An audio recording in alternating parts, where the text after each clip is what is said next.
it was like something out of a bad movie. You can't make this up. I get a phone call.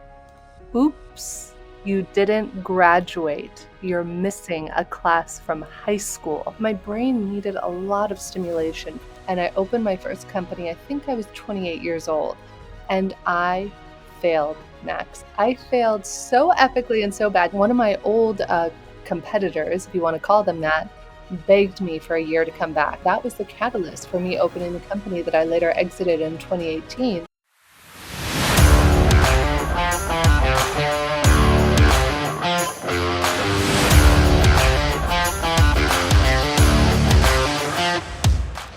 Hi Jennifer, thank you so much for coming to the Live of Founder. How's it going? It's good, Max. Thanks so much for having me join you. My pleasure. From the US to Portugal and through the world. Yes. That's, we have so much to talk. So the Live of Founder is about you. It's not about your startup, and it's an intro into your life and experience as a founder and of course as a human being. So would you like to start giving a picture of yourself, who you are, where you come from, and how it all started? Yeah, I would love to. So when I was very, very young, I was very precocious and got very bored in school. So when I was 16 years old, I'm not sure what the equivalent is in the EU or the UK, but you normally go to high school and then you go on to college and you graduate high school at around 18. Well, I was about 16 years old and I crossed my arms and said, "You can't make me. I am bored to tears." So my parents gave me the option where I took what's called the GED, which is to immediately exit high school, which I did, and I went straight to college. So I was 16 years old and people didn't believe me, Max. I literally would show them my driver's license and I was sitting in these college classes and they said, "You're not 16." I said, "Yes, I am." And I just got, my brain needed a lot of stimulation from when I was a very, very young child. So fast forward, and when I was in high school, quick little backtrack is I took all of the advanced placement classes. So all of the higher level, more challenging classes, I took all of those. So I was pretty proud of myself. I think I graduated maybe a year or so, year and a half early than you normally would from college. And I was super excited to go to law school. So life has different plans for us, though. I am ready to go. I move. I had been in school at UC Irvine in Orange County, and I moved in with my boyfriend in Los Angeles at the time. So I get there, and Max, it was like something out of a bad movie. You can't make this up. It's 3 months after I graduate, after I've walked with my class, after I'm getting ready to apply to law school. I get a phone call. Oops, you didn't graduate. You're missing a class from high school, US History 101. And I was like, what? Like, how is this even possible? They're like, yeah, sorry about that. Our internal team missed it. And so you have two options. Option number one is to come back to college for a semester and take a class on US History 101. Or option number two is to take a 2-hour oral exam with the Dean of Social Sciences, pass or fail on a 1,000-page book on US History 101. Now, the irony here is I passed advanced placement European history with flying colors. So it's kind of ironic that this all happened. And I believe that everything in life, even the greatest atrocities and greatest hardships that we all go through and adversities, do have a purpose. So because of that, Max, I couldn't apply for law school that year because I did go and I went for option number two, and I did take the 2-hour oral exam with I think it was the assistant dean of social sciences at the time, who I'm still friends with. And I passed it and it was fine, but I couldn't apply for law school. So what was I going to do with myself? I think I was working at a little diner in Redondo Beach, California called Eat at Joe's. And I was like, well, I guess I should get a job now that I have a diploma before I go to law school. So I put my resume, back in the day, they had this thing called monster.com that I don't know if it's still around or not. And I had 3 job offers within 3 weeks. One was to work at Enterprise Rent-A-Car as a manager trainee. 2 was to work in the lending field. This was, I think, around 2000, God, 1, 2, 3, something like that. So pre all the crisis of lending. And 3 was a job as a recruiter. Now, ironically, I didn't even know what a recruiter was. I had no idea. I didn't even know if you paid them, how it worked. And they just said to me, "We think you would be an excellent recruiter." So they bring me in. I get offered this job as a recruiter, and within 3 months, I was breaking every company record they had. Though I didn't like the company, I realized very early on how important company culture was. And so a job that ironically we were hired to recruit for was a company in Los Angeles that did legal recruiting. And it said it was like millions of dollars, right? To 22-year-old, 21-year-old, however old I was. And it said, you can make 50 to 75,000 your first year with us. So I called Max, the president of the company. I Googled his name. I said, hi, this is Jennifer Cahill, and you're going to hire me, and I'm going to be the best thing that's ever happened to you. And the guy is like, I'm sorry, what? How did you get my number? Who are you? And I said, no, I'm going to break every company record you've ever had, and you'll be grateful you hired me. And the guy's like, okay, I guess I'll see you. I was all like, you so I show up, and sure enough, of course, they hire me. And I literally did, Max, break every single company record the company ever had in the 5 years I worked there. So, of course, I thought I was a hot piece of bleep at the time. And I was like, well, I can do this better than anybody else can. But ironically, I didn't want to be a recruiter. At that point, I had a vision of like, oh, I want to be a thought leader. I'm in my 20s, right? I'm making tons of money, wildly successful. My head is so far up my bum that you can't even see straight. And at the same time, I was on this personal development path. So I started studying with brilliant teachers about wisdom and different things like that around personal development. So I quit my job, paying six figures a year, to everyone's dismay, my ex husband, my family, everybody's like, what are you doing? And I opened my first company. I think I was 28 years old. And I failed, Max. I failed so epically and so bad. Just to give you a sense, I think the year I had quit my job, I was making like 180,000. The next year, you can't make this up, I made $5,000. So I went from 180,000 to 5,000. Turns out I learned something very valuable. You need to have a little bit more than just gumption in order to be successful. So that whole year that I was trying to build this, thought leader speaking thing that I wanted to do, I was coaching a lot of people in the world, but I just wasn't very, I was a terrible coach, quite frankly. I was just awful. I just talked at people. I didn't listen. I didn't know how to coach or mentor. But in the midst of all of this, one of my old competitors, if you want to call them that, begged me for a year to come back. They headhunted me. They said, please, everyone misses you. Come on board as a partner with us. Please, please, please. All you have to do is say the word, and you can come be our partner, and you can still consult on the side. And I said, okay, I'll consider it. So, Max, that was the catalyst for me opening the company that I later exited in 2018. I go to join this company, and within 3 months, I had more clients than I had ever even had before working at the old company. However, how this company, the new partnership, ran was out of alignment with my personality and values and what mattered to me. So I left that company, and God bless my ex husband. He said, well, you're so smart and you have so many clients. Why don't you just open your own company? And so I did. And the only business I had ever, business class, business book, was one of my best childhood friends gave me as a birthday gift, How to Build a Small Business for Dummies. And that was my foray into the business world. And then a short 7 years later, we exited the company. So that's kind of how I got to where I am. I did something similar. Did you really? I got I got my graduation. I got my graduation, and I worked for only one company, only for 12 months. So as soon as after my graduation, my friend came to me and said, "I got this, and I need to develop an entire." I was in Italy back then. I need to develop an entire market in north of Italy. Would you like to do this? I said, "All right." How much you pay me? I was just outside with no money at all. He told me, I mean, I give you 2, 3 thousand per month in euro. I mean, yes, was 20, I think, yes, was just the euro just came in. I was 25 when the euro came in, 2000. And 28, sorry. And he said to me, and well, we give you 30% of commission.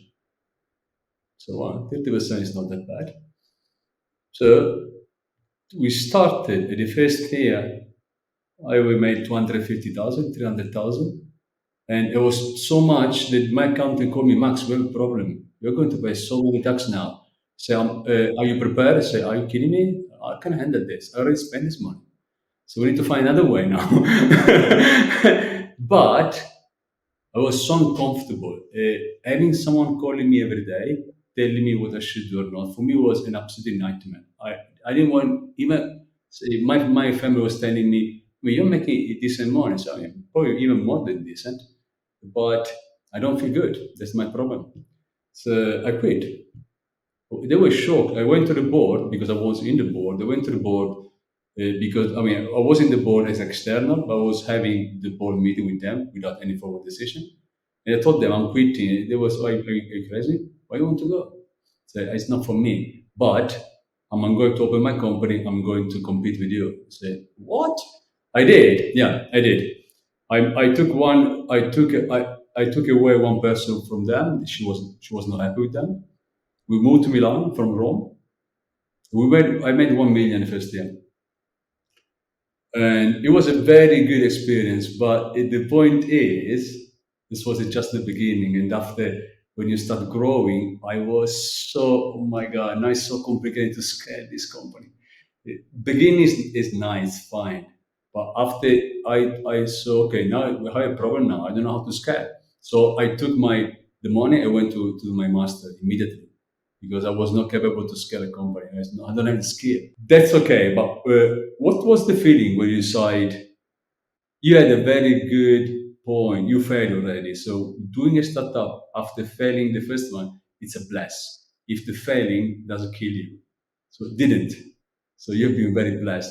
So how was the feeling, the difference in feeling between the first and the second? It just felt easy and flow based. So I share this with so many people, and I actually just went through this with my current company as well. Sometimes it's like you're like that myth, of the man pushing that rock up the hill. And so that's how it really felt for me when I was trying and failing miserably at building that first company. It was like misaligned. It's like things just were not, it's like you're trying to shove the round peg in the square hole, and it just wasn't lining up. And the moment I put a shingle on my door, it was like a fake company. It didn't even really exist. And I just kind of took the LLC I had already developed and just changed it and did a DBA under this new name. And next thing you know, money was pouring in. It was like printing money and printing money and printing money. And it's ironic that here I am, gosh, how many years later? Probably 15 plus years later. And now what's interesting is that I just went through this with my current company where we were in one industry. We were starting off in one particular industry, and there was just friction, right? Like sometimes there's friction between people, there's friction in jobs. And what happened is the moment that we did a small little pivot, then it's like everything opens up and the magic and the miracles happen. So, to any entrepreneurs out there, I would say sometimes it could just be a 1 degree pivot in any direction that can totally create a whole new realm of possibilities for you in your business that you might not even be aware of. It's so difficult to find the pivot. It's very difficult. Is it? Well, then I feel lucky. I've been able to pivot a couple of times successfully. Many times founders, and I put myself there, I did the same mistake. You really believe that pivoting means declaring failure. So you keep going because the ego is so strong. Say, I can't fail. I'm not going to change anything. There is no plan B. But I try to when I mentor them, although now I don't have so much time. I tell them pivoting and failing are two different things. And if you don't pivot, probably you're going to fail. But if you pivot, that's completely fine. It's not a defeat. Actually, it's an act of intelligence because otherwise you're going to fail. So there is no, you don't have so many choices anyway. Choice are there. Or you pivot, or you fail. But when it comes to the life of an entrepreneur, because you've been working before to be an entrepreneur, so you very much know the difference, making money working from others, and after moving to yourself, failing, restarting again, working with others, back again to work for yourself. So the mix has been very there. So where do you see the very strong struggles when you started, and what exactly, how did it impact your life? To me, I was only working, so the impact was very bad. Yeah, I would say the biggest obstacle for me, Max, was that everybody wanted to work with me. Everybody, they knew I had been wildly successful at my old company. So when I opened this new one, every single person almost who used to work with me said, "Can I come work with you? Can I come work with you?" And it turns out I am an amazing producer, and I used to be pardon my French, an a-hole. So I tell everybody I'll probably one day write a book called I Am a Recovering A-hole, because it's true. It's like when I was in my late 20s and I opened this company and employee number one came on board, employee number two, three, four, five, six, seven, eight, nine. I made so many mistakes, Max. Like I couldn't even count on 100 hands the amount of mistakes I made managing people, because for those of us who are high producers, sometimes we can't fathom that people are designed differently than us. So, for the first, I would say 3 or so years I was running my company, I was really tough to work with. Like, if I'm being really frank, Max, I once sent out an email that said, "You all suck," in all caps letters. What is wrong with you? Why are you not more productive or more effective? Turns out that's a terrible method. I do not recommend it. And thank God, serendipitously and synchronistically, my now co-founder Julian Adler of this current company was my business coach, who he got referred to me by several friends at the time, who said, "Hey, have you ever considered working with a coach?" And I kid you not, Max, you can't make this up. So I get on the first call with this guy to interview him for a coach, and he starts telling me about what he does and blah blah. And I said, "Fine, I'll hire you, but I'm very likely going to fire you." I've fired every coach I've ever worked with. You have to keep in mind, like, people see me now and they see I'm friends with Deepak and that I meditate and I know all these spiritual thought leaders. And they're like, "Jen, you couldn't possibly have been that big of a jerk." And I was like, please, just like go back and ask my employees. I'm sure they've all saved the emails of how I was back then. And so he changed my life, because, and this is ironically, this is now why I get asked. I didn't mean to be a coach. Again, here I am, 15, 20 years later, coaching people, but so many CEOs and executives get referred to me for this exact reason. It's actually a problem that our current algorithm solves. So it's just kind of ironic that here Julian came in to me about 10 years ago, and he said to me, in fact, I'll share with you one of the most profound things that happened. I had one of our team members who, she was one of our earliest employees that we hired, and she had some mistakes. You know how it is, Max. You hire somebody and they don't call a client back, or they forget to send something, or they make a mistake, or you get a complaint about them. Well, I was getting a list a mile long of the issues, the quote unquote issues or evidence of why she wasn't working out. And at the time, I was close to terminating her. So fast forward, Julian says to me one day on one of our coaching calls, he says, "Jen, what if the reason she's a disappointment is because you are looking for her to be a disappointment?" Excuse me? Pardon me, but no, I have a list over here of all the mistakes she is making. Do you want me to go through them with you? So he said, "Okay, you can have your list. And what if you just try something with me for 1 week? I'm not asking you to keep her on for years later or months, just 1 week." I said, "Fine, fine, I'll do it." And so what he did is he said, "Jen," and I do this now with my clients, ironically, is he said, "Jen, I invite you to write down one thing she is doing right per day. One thing. That's all I'm asking. Nothing big. You don't even have to tell her you're writing it down or acknowledge her for it. Just write it down." "Fine. Fine. I will do that."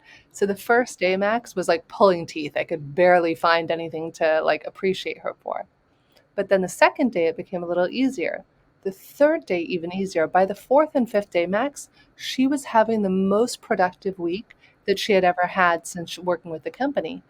After that, the story goes on. So what's really interesting, she became more and more and more and more effective and took over the company for me after I sold it. And that would not have been possible if he hadn't given me that positive resistance. And the reason for that, I mean, there's scientific evidence for that that gets into the neuroscience of what we're looking for and how, confirmation bias and so many things. I mean, I could have an hour-long dialogue just on consciousness and how that all ties in. Though that was really one of the pivotal moments in my career that helped me realize that people are the way we see them. That's life, all right? That's why everyone has a different point of view. But back to experience. When I started my business, the first year I was shocked. If I go in this way, I can make 10 million in 3 years' time. The year after, I hired 5 people. I made half a million because I was totally wrong in hiring and delegating was an absolute disaster. That's why I went to the master. Although MBA, I'm not there to say people go to the MBA because practically it's very little. Anyway, but What I really understood is HR is by far the most difficult thing you can do in a company. Is hiring and managing people is so difficult. It's absolutely extremely difficult. That's why I really, when coaching became more popular in America, coaching is today like drinking water. In Europe, it's not that advanced, but everyone must be coached in somehow because we have always something to learn. And when it comes to people, we must be coached every day because it's a daily learning. And you're right. I'm the same. I was the same. I'm trying to be much better now. I try to. I was only focused on negative. So this is wrong. Now I'm trying to find the good in my employees, and I try to tell them exactly based on the good they have how to improve them, but at the same time how to improve the bad because the bad is still there. But yes, I mean this is how you look at the picture, right? You see your reality doesn't mean it's the reality. That's the problem.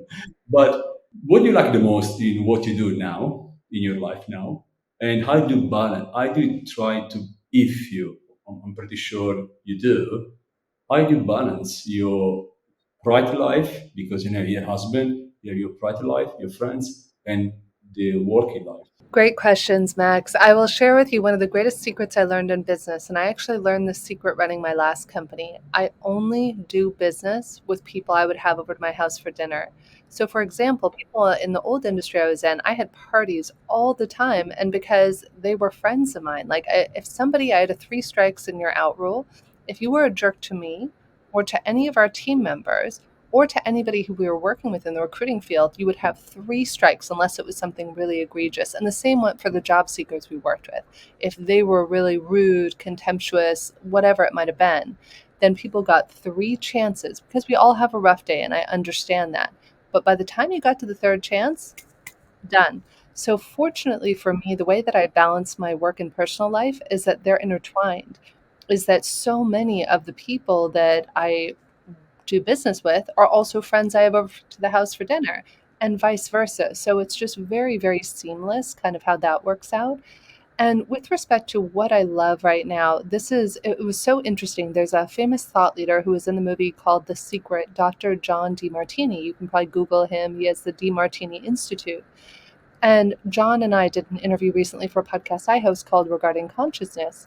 And when John joined me for this, he told me about something he has on his website, Dr. DeMartini, which is a values assessment.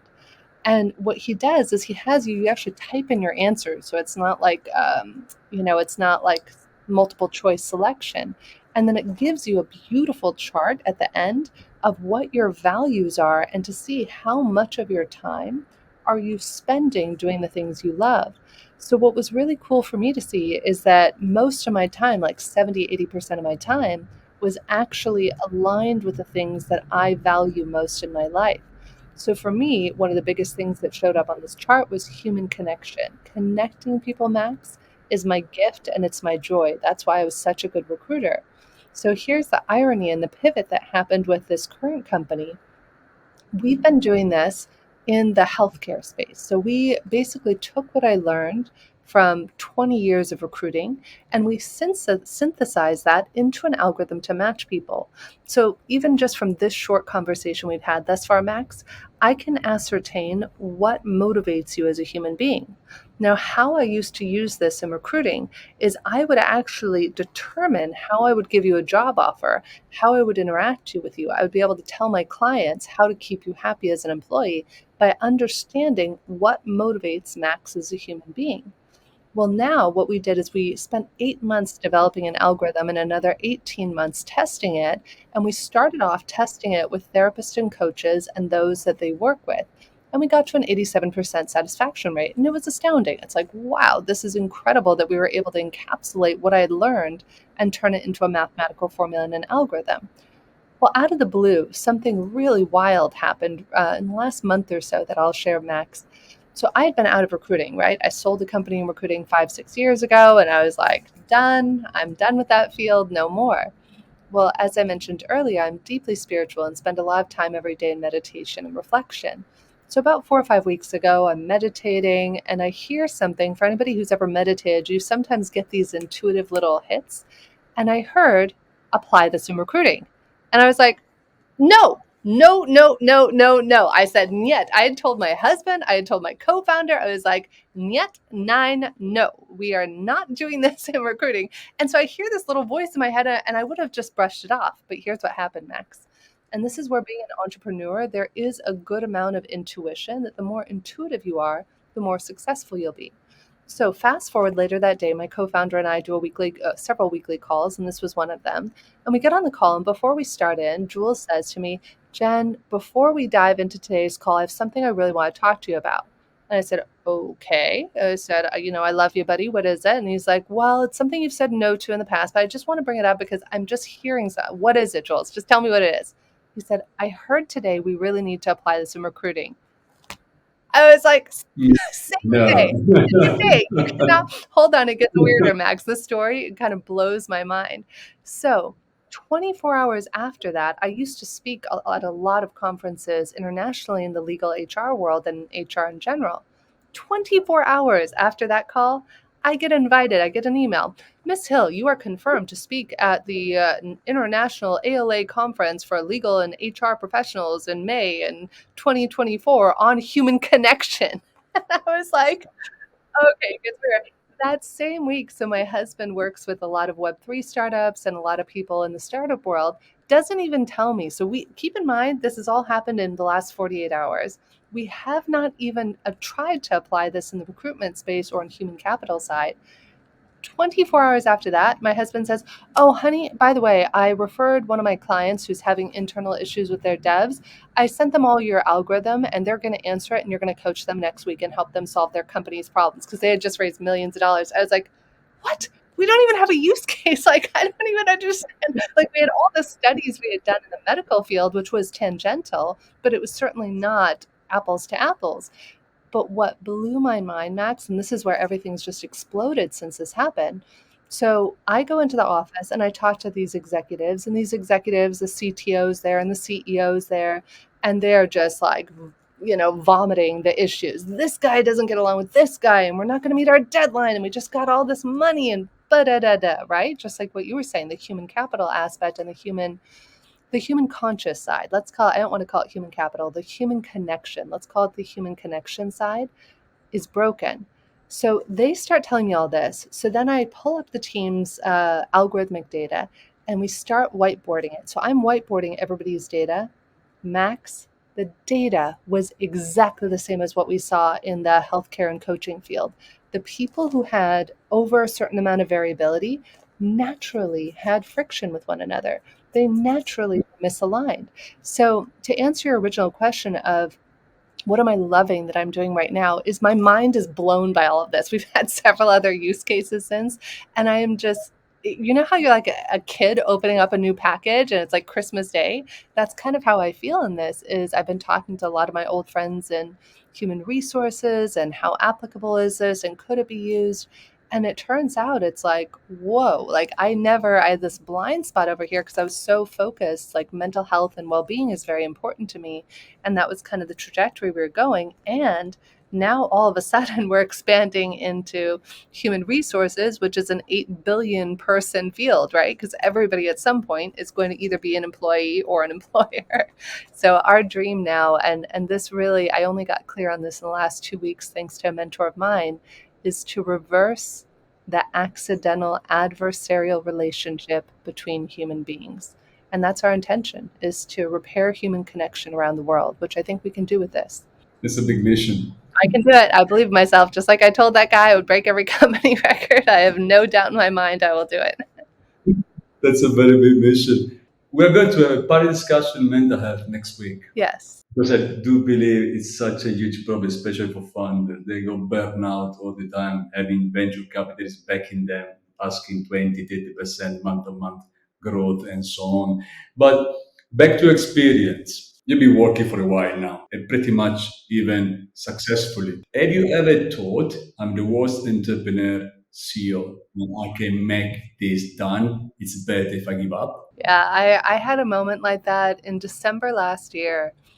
I was just on my knees fighting with the universe. Screw you. I'm out. I'm like, I'm out. I can't do it anymore. It's like, it's too hard. It's too much. Here's the irony, Max. After I sold my last company, you exited and the money's in the bank and you're like, yes. And then I said to myself, never will I ever open another company again. And it just like it was less than a year after that, because if you're an entrepreneur, it's in your blood. Like when I was a little girl, when I was 10 years old, I had a babysitting company. I remember we were talking offline about wanting to be on TV and so forth. And I was very lucky to get to be on a lot of TV shows in my 20s, and in my late teens. MTV had an I Want to Be a VJ2 competition in Los Angeles. So thousands of people from around the world flew in for this. And just to give you a sense of like who I am as an entrepreneur, I'm in line and it's kind of a wet day in Hollywood and nobody brought umbrellas. And so it starts raining. So I make friends with people around me and I said, "Hey, can you guys hold my spot in line?" They said, "Sure." So I hop in my car. I went down the street to Home Depot, bought as many tarps as I could fit in my car, and then upsold them for like a 500% profit to everybody waiting in the lines. So it's like when you're an entrepreneur, you try to say, no, I can't, no, I won't, no, I shouldn't.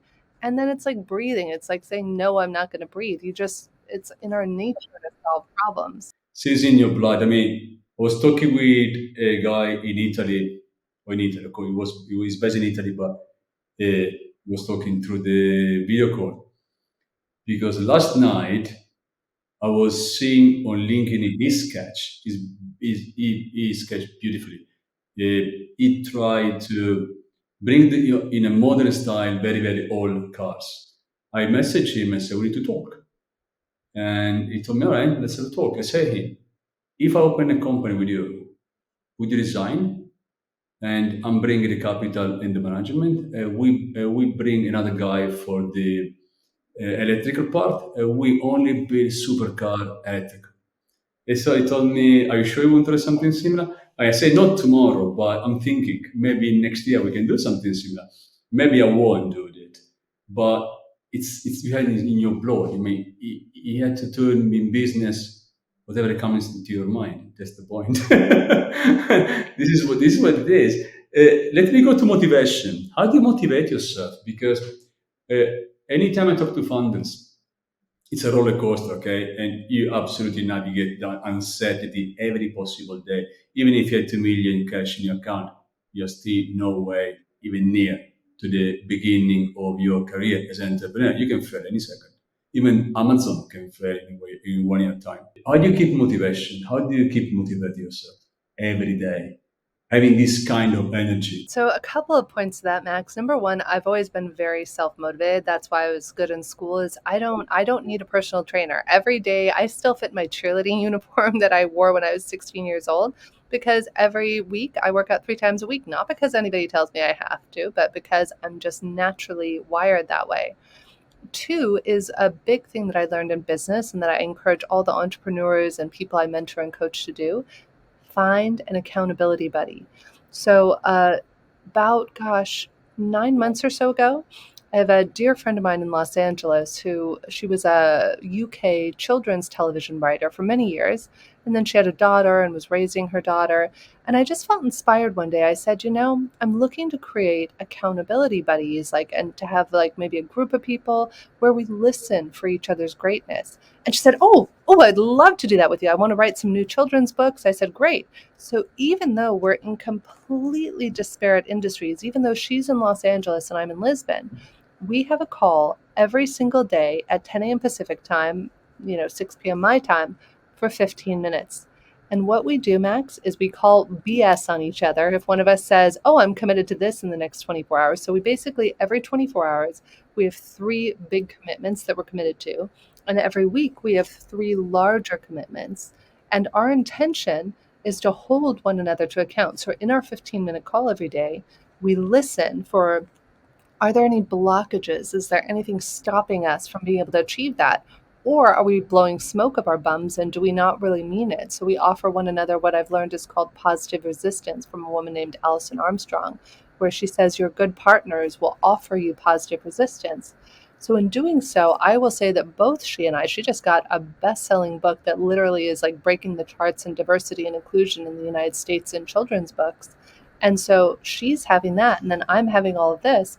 And so every weekday, Monday through Friday, we hold each other to account. And I will say it's been life changing because when you're an entrepreneur, even if you have a co founder, your co founder still has their accountabilities. You have yours. So it was actually really nice to have somebody outside of the business to be the accountability buddy. And then we text and we talk and we hold each other accountable every day. So that's been really helpful in motivation. That's extremely smart.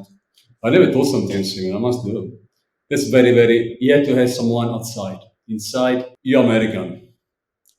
Between Europe and American, I love American attitude. I'm European. I love Europe, absolutely. But when it comes to business and failure, I really can't understand Europe at all. So, what's your relationship with failure? For example, are you bothered by failing, or it's a nightmare failing, or you can go through easily? I think that, Max, that's a loaded question. It depends on how conscious you are, how well you've slept. Like, I'll give you a really funny but terrible example. So today, I love being in Europe. I have some people, some clients in Asia and Australia. So most days, unless I have a call with somebody in Asia or Australia, my meetings don't start till like 11 a.m. or later once the East Coast wakes up, or unless I have a call with the UK. So a lot of my meetings don't start. So most mornings I'm checking emails, I'm doing stuff, and occasionally I go for a massage. So today I had a massage that was booked with this new guy who I loved, and I show up, it's 10 a.m., and I have back-to-back meetings for the rest of today. And there's like construction workers there, and the guy's not there. And I was like, I'm like texting them, like, do you remember I have this 10 a.m. and then people are calling me back and they're like, oh, well, we could see at 12. I was like, no, I'm saying I have a 10 a.m. Like it's already confirmed. They're like, oh, oops. And now I will say last night I was at the spectacular dinner in Lisbon. I wasn't drinking or anything, but I was out certainly later than normal. I didn't sleep well. I was already a little bit like dehydrated, whatever, run down. And so in that moment, even though it wasn't a failure per se, it was something that I wanted that I couldn't have. Most of the time, if I've slept well enough, drank enough water, meditated, had all of my needs met, then it's water off a duck's back. It's no problem. Whether it's failure, a canceled appointment, something changing in the plans of what I'm expecting, like I'm totally fine with it. But when we haven't eaten enough, drank enough, slept enough, when we're not 100% on our A game, then the littlest thing can send us spiraling into upset, frustration, etc. So I think that how we deal with failure is a direct reflection of our consciousness. And there was actually an old podcast I used to have that was wildly popular when I was building my last company called Get Yourself the Job. And I remember my co host Brandon and I had a guest on once who taught me a technique that I love and I suggest all employers do with their employees. So, what she said is she used to run a global team for one of the biggest brands in the world. And she said when she would do her meeting, she would have every team member put in the chat a number from 0 to 5. You didn't have to explain it. You just put your number in the chat. So 5 meaning your energy is at a 5, you slept well, you're doing amazing, you're ready to conquer the day. 0 is like you're running on fumes. You probably shouldn't even be in the meeting. Just don't even look at me sideways. Otherwise, I'm going to snap. And it's really cool context. But I would say failure is the same as the 0 to 5 scale. If I'm at a 0 or 1, like today, I was probably at a 1.52 this morning due to lack of sleep and just some disruptions and things. So then I'm going to be more reactive, whether it's failure or canceled appointment. However, if I'm at a level 5, I've meditated, I got 8 to 10 hours sleep, I'm doing well, then I'm going to be a lot more resilient. So resilience is something I talk a lot with the entrepreneurs I work with. I think resilience is more than 50% of the life of an entrepreneur, especially when you are very much at the very beginning. But what I learned from my life about failure is, for example, you have the ending failure, which you're going to close your company. That's a different story. But even then, you must go through, period. And you fail every day. I fail every day. Because there is no day. I'll finish my day, I'll watch back because I try to do this every day now and say, I could have done much better this, and this. So I failed all of them. But what I'm trying to do now, even though I immediately recognize I'm failing, what I'm doing, I don't stop there, I just go through. And when I finish my day, I just look back and say, okay, now I have 5 minutes to stop me while I'm eating. Let me see what I've done bad, maybe something good. Helps me to grow in somehow. You have a good life. You have your bright life.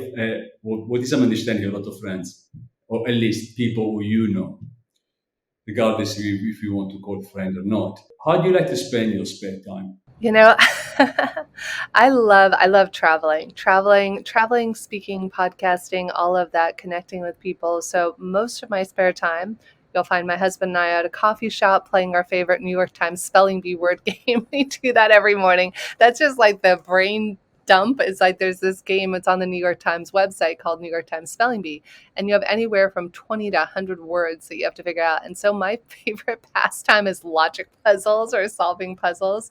I know it sounds crazy, but I either do that, I read, I love to travel, love to meditate.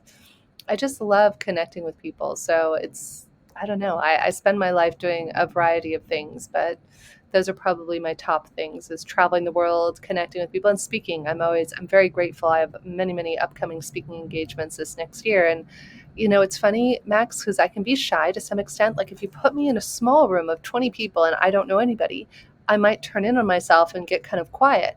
But if you put me on a stage in front of a million people, it's like I'm totally fine. So I actually am speaking in front of 50,000 people in a couple months. It's very different. I can say, I remember my first day on the stage. Me acting is different than speaking, I had to say. I live both because I'm not acting anymore. But when you speak on the stage, the perspective is very different when we are in the room with few people close to you. I think that 99% of the people find more comfortable with being in the room with 20 than be on the stage.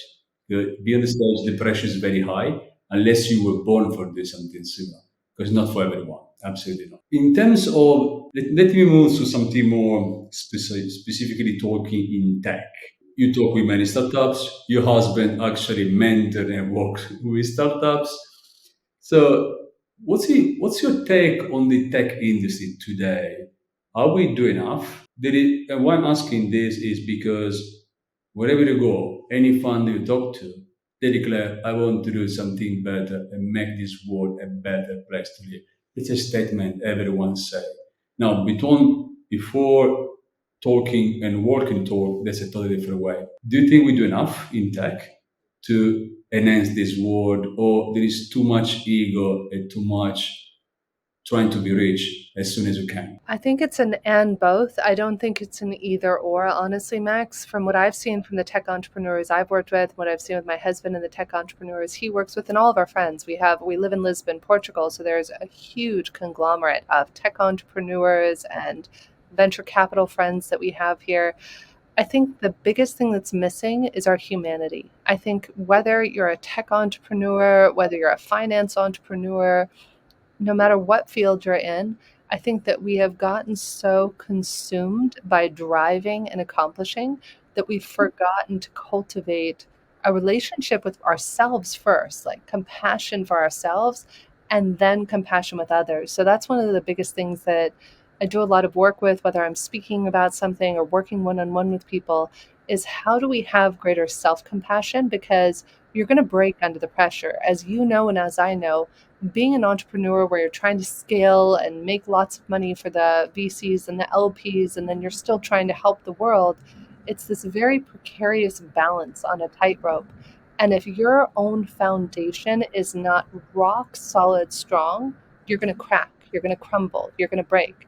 And so, for all the good that we're doing as tech entrepreneurs in the world, like this woman last night at the dinner, Elaine, who was this fantastic speaker, I would highly recommend having her on your podcast. She has a company, I think, called Wild.ai that's talking about how they've never studied women and our biological responses like menopause, perimenopause, all this sort of stuff. And nobody ever studied that. We only ever studied men, and only in the 1990s did we start studying women. So there are companies out there like Elaine's company and so many companies that are doing great work. And yet, if we're not doing the internal work, and as my dear friend Don Hoffman would say, who I've done many shows with Deepak with, our world is a reflection of our own consciousness. We're all these conscious agents having different experiences. So the more grounded and centered we are, the more the world around us is going to show up differently. And the more chaotic we are, the more chaotic the world around us is going to show up. So I think it's a double edged sword. If I can bring you with world leaders in a virtual room, what do you ask them to do? I mean, everything is falling apart. No mention wars. I'm not going to mention anything. But today, we are living the worst time ever since the Second World War, economically, socially. I mean, it's an absolutely uh, see with a natural eyes. So we have so much beauty, so we advance so much in technology. We could absolutely make this place a beautiful place. And 10 years ago, I was standing in a conference that I am not concerned at all about robots. Actually, I welcome robots as much as I can because my ideal world would be robots working for humans and humans spending money because robots they don't have private life, so they don't spend money. And but the reality is, we are not doing almost nothing right at this point in time. So, if you can tell them, please fix this, and this because it can't work. What did you say? Yeah, so you're talking about in the boardroom, if I'm understanding your question right. Like you said, everything's kind of going to hell in a handbasket. Nobody's getting along. What do we do, right? So our answer to that is actually our algorithm. And this isn't a pitch, it's actually what we've discovered. The whole reason we have these adversarial relationships with one another, Max, we have different motivating factors and nobody understands it. No one understands that if you're motivated by X and I'm motivated by Y, and they're on different levels of the spectrum, we can't perceive each other's perspective. And yet, just like I've done with the CEOs and executives I've worked with on this, if I can help you to have what I call sensitivity training to your team members, to your other executives, to your board members, to your founders, to your team members, and give you compassion and empathy, then you're going to get a lot more. Like, I'll give you a great example. There was a CEO I was recently coaching, and we were going through this, and the team was just falling apart. And he said, Jen, I'm not going to pander to these a-holes and, and talk to them in the way they need. I said, well, we have two options. Option number one, we can do it your way. Your way entails pain, time, loss of money, loss of energy, loss of health, loss of your hair, like anything you can imagine, right? Or, and we can do it your way. That is option number one. I'm totally here to support you if that's the option you choose, which is what you're saying right now, which is what we see in the world. Option number two is we can look at how are you designed? How are these other people designed? What are their motivating factors? What are your motivating factors to actually realign relationships based on motivating factors? We actually restructured the team and who reported into who based on motivating factors.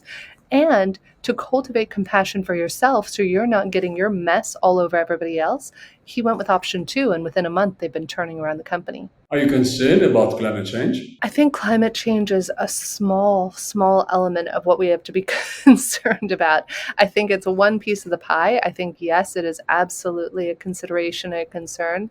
And yet, it's only one piece of the puzzle. There's a group I'm a part of called the Unitive Narrative. And the Unitive Narrative purports that we built entire civilizations based on Darwin's evolutionary theory of, competition is the way to succeed, right? America was based on that.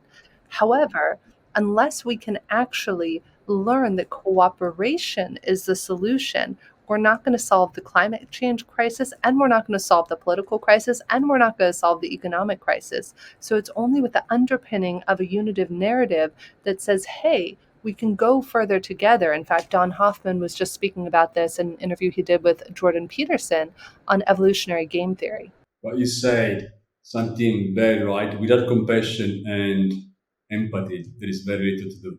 The best book and author in your life. I would be hard pressed. I probably have 500 best books. I don't have one. My dear friend Mark Golston wrote a book, Just Listen. My other dear friend Arthur Samuel Joseph wrote Vocal Leadership. His work I use regularly. Don Hoffman wrote The Case Against Reality. It really depends on The genre, Man's Search for Meaning, Viktor Frankl. I am a voracious reader. So that's one thing you'll learn about me, Max, is my brain is a repository of millions and millions of bits of data that I can provide. So I could probably give you every book I've ever read and the highlights from each one of those books going back in time. Movie and actor? Favorite movie? I would have said The Usual Suspects and Kevin Spacey, although recently it became The Prestige and Hugh Jackman. I really thoroughly enjoyed, and Christian Bale. They both deserved it for those. The best lesson life gave to you, To love myself, and the greatest wish. for every human being on the planet, to have a loving, connected relationship with everybody else. Now, let me close with a recommendation. I like to ask founders, entrepreneurs, if you can recommend something to the other founders that are watching this podcast. What would you like to say then? I recommend if you're a founder out there and you're struggling with how can you be successful? How can you do this? Number one, give. Find a way to share. Even if you know this much, find someone else to mentor. It's in giving that we get and we learn so much, and find someone to mentor you. So go out and be a mentor and find a mentor. Jennifer, thank you so much for coming to the Live of Founder. It's been an absolute pleasure. My Thank you. pleasure. Thank you, Max, and thank you to your audience.